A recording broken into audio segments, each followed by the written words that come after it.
আসসালামু আলাইকুম ওয়া রাহমাতুল্লাহি ওয়া বারাকাতুহু। প্রিয় দর্শক শ্রোতা, আমি অন্ধ হাফেজ কাজীমউদ্দিন আজ ব্যতিক্রম এক লাইভ অনুষ্ঠান, ভিডিও অনুষ্ঠানে আপনাদের সামনে হাজির হয়েছি। আমি সচরাচর ধর্মীয় কোনো বিষয় নিয়ে কথা বলি। আজ থেকে জাতির বৃহত্তর স্বার্থে এবং মুসলিম উম্মার কল্যাণের জন্য আমার কিছু অ্যানালাইসিস, পর্যালোচনা আশা করছি আল্লাহর রহমতে নিয়মিত দেওয়ার চেষ্টা করব। প্রিয় দর্শক শ্রোতা,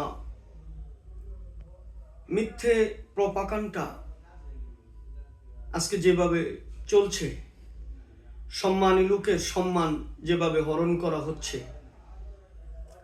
মিথ্যে ঘটনাকে রটনা করে মিডিয়া এবং কিছু দলীয় স্বার্থের লোকেরা যেভাবে ছড়াচ্ছে, তাতে আমরা বিস্মিত এবং আমরা মর্মাহত।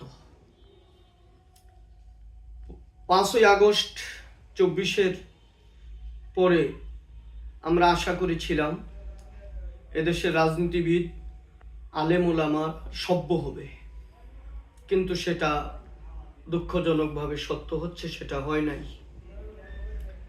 আজকে ইসলামী দলগুলো একটা জোট হয়েছে, উল্লেখযোগ্য একটা সংখ্যা, কিন্তু এটা আরো বৃহত্তর এবং সবাই মিলে একটা জোট হওয়ার কথা ছিল। কিছু লোক, কিছু দল অনেক আগে সরে গিয়েছে। তারা জামাত ইসলামীকে ভ্রান্ত এবং আকীদা সংক্রান্ত প্রশ্ন তুলে, যেটা চিরাচরিত সবসময় তোলা হয়, আকীদা খারাপ এবং ইসলামী দল নয়, এই সমস্ত কথাবার্তা বলে আগের থেকেই যারা এই সমস্ত মিথ্যে প্রপাগান্ডা ছড়ায় ছিল, তারা এখনো নিয়মিতভাবে সেটাই করেছে এবং করছে। বাংলাদেশ জামাত ইসলামী এই সমস্ত কোনো কিছুর জবাব কোনোদিন কাউকে দেয় নাই। আমি এই বিষয় নিয়ে আরেকটি ভিডিও আপনাদের সামনে পেশ করব, কাছাকাছি আকীদা জামাতের কেমন, এই বিষয় নিয়ে যারা সমালোচনা করে তারা কোন পর্যায়ে, এ বিষয় নিয়ে একটি ভিডিও কয়েকদিনের মধ্যে আমি পেশ করব। আজ যে বিষয়টি আপনাদের সামনে বলা হচ্ছে, সেটা হচ্ছে সাম্প্রতিক কিছু মিথ্যে রটনা রটানো হচ্ছে এক আরেকজনের বিরুদ্ধে।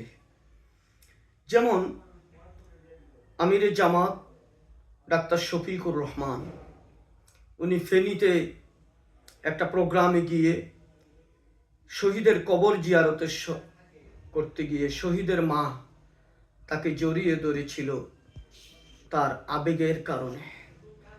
এটাকে নিয়ে চরমোনায় ইসলামী আন্দোলনের ভাইয়েরা, বিএনপির লোকেরা যেভাবে মিথ্যে এই ভিডিও বানিয়ে কাটিং করে যেভাবে ছড়ানো হচ্ছে, এটা সম্পূর্ণ ইসলাম বিরোধী কাজ। একজন মানুষ হঠাৎ করে এসে তাকে আবেগের সাথে জড়িয়ে ধরেছে, আর তাকে নিয়ে আপনারা এই সমস্ত মিথ্যে রটনা রটানো, এটা ইতিহাসের শ্রেষ্ঠ নোংরামি ছাড়া কিছু হতে পারে না। বিশ্বনবী সাহাবাই কেরামদের সময়ও এরকম ঘটনা ঘটেছে। এটা ছিল, এখন আপনি বলেন, কেউ কেউ বলেছেন যে পর্দা একটা আমির পর্দা মানে না, একটা মেয়ে এইভাবে একটা মহিলা জড়িয়ে ধরল, সে তো ফিরাইয়ে দিল না। তখন আবার বলতেন যে একটা মা তার সন্তানের জন্য কাছে এসেছিল, তিনি ধাক্কা মেরে সরিয়ে দিয়েছে। এই এই লোক কিভাবে দেশের নেতৃত্ব দিবে? আসলেও জামাত ইসলামী বিরুদ্ধে আপনাদের কিছু বলতে হবে, এটাই হচ্ছে আপনাদের একটা স্বভাব। আল্লাহ কোরআনে বলেছেন ওয়াইলুল লিকুল্লি হুমাজাতিল লুমাজাহ, ওই লোক ধ্বংস যে লোক মানুষের বিরুদ্ধে সামনে এবং পিছনে বদনাম নিন্দা ছড়ায়। এগুলো হ্যাঁ, আপনি কারো বিরুদ্ধে কিছু বলতে পারেন, সে যদি জাতি এবং ধর্মের বিরুদ্ধে কিছু করে অনেক মানুষ সেখান থেকে ধ্বংস হওয়ার সম্ভাবনা আছে, ক্ষতিগ্রস্ত হওয়ার সম্ভাবনা আছে। কিন্তু যেই লোক তার জীবনটা দিয়ে দিচ্ছেন ইসলামের জন্য, আপনারা বিএনপির ভাইয়েরা, চরমনায়ের ভাইয়েরা, আপনারা যে আজ যেই ঘৃণ্য কাজে নেমেছেন, আমি আজকে এত গভীরে কথা বলবো না, আমি শুধুমাত্র একটি কথাই বলবো যে এই মানুষটি আমিরে জামাত ডাক্তার শফিকুর রহমান, আপনারা দেখেছেন তার হার্ট অ্যাটাক করেছিল। সে যখন অপারেশন করেছে, সবাই বলেছিল বিদেশে যাওয়ার জন্য, তিনি দেশের প্রতি আস্থা রেখেছেন, বলেছেন যেন আমার অপারেশন দেশেই হবে। বিএনপির ভাইয়েরা, আপনারা যে এই সমস্ত কথা বলেন, আপনাদের মিথ্যে কথা তো মানুষ ধরে ফেলে, আপনারা তো ধরা পড়ে যান, তাতে আপনাদের ক্ষতি হয়। ডাক্তার শফিকুর রহমানের সম্মান মর্যাদা আকাশ ছোঁয়া হয়ে যাচ্ছে, তাই অন্যের ক্ষতি করতে গেলে নিজের ক্ষতি হয়ে যাচ্ছে, এই চিন্তা করেন। আপনারা কাকে খুশি করতে যান? আপনারা আওয়ামী লীগকে, ভারতকে খুশি করার জন্য আপনারা আজকে যে পন্থা অবলম্বন করছেন, এটা আপনাদের জন্য ক্ষতির কারণ হচ্ছে। নিজের দলের, আপনার দলের ভোটগুলো আজকে দলে দলে জামাত ইসলামীর দিকে এসে যাচ্ছে, আর আপনারা আওয়ামী লীগের ভোটের জন্য আজকে পাগল হয়ে গেছেন। ৭১-এর রাজাকার, এই জঙ্গিবাদ, দক্ষিণপন্থী, এই সমস্ত শব্দ বলে বলে যারা আপনাদেরকে এতদিন ভালোবাসত, যারা বিএনপির ভিতরে নীতিবান, যারা সৎ, নিষ্ঠাবান, দেশপ্রেমিক, আপনাদের এই বয়ানে তারা আজকে আপনাদের কাছ থেকে মুখ ফিরিয়ে নিচ্ছে। প্রিয় দর্শক শ্রোতা, আমি আপনাদেরকে অনুরোধ করব, ৫ই আগস্টের পরে আমরা ভেবেছিলাম এই দেশটা সবাই মিলেমিশে একজন আরেকজনের সহযোগিতার মাধ্যমে দেশ চলবে, কিন্তু সেটা আজ হারিয়ে যাচ্ছে। চরমনায় ইসলামী আন্দোলনের পীর সাহেব হুজুরের দলের লোকদেরকে আমি অনুরোধ করব, আপনারা একটা উল্লেখযোগ্য একটা সময় আপনারা জামাত ইসলামীর সাথে আর অন্যান্য ইসলামী দলের সাথে একসাথে চলেছেন, আমাদের কাছে ভালো লেগেছিল, আপনাদের যারা সমর্থক তাদের কাছেও ভালো লেগেছিল। আজকে আপনারা আওয়ামী লীগের ফাঁদে পা দিয়ে আপনারা ভেবেছেন আমরা আলাদা নির্বাচন করব, জাতীয় পার্টির সাথে নেগোসিয়েশন করে, আর আওয়ামী লীগের ভোটগুলো আমাদের দিকে চলে আসবে। অসম্ভব। জাতীয় পার্টির তো নিজেরই উঠার কোনো বাউ নাই, আপনাদেরকে টেনে তুলবে কেমনে? সেটা সম্ভব না।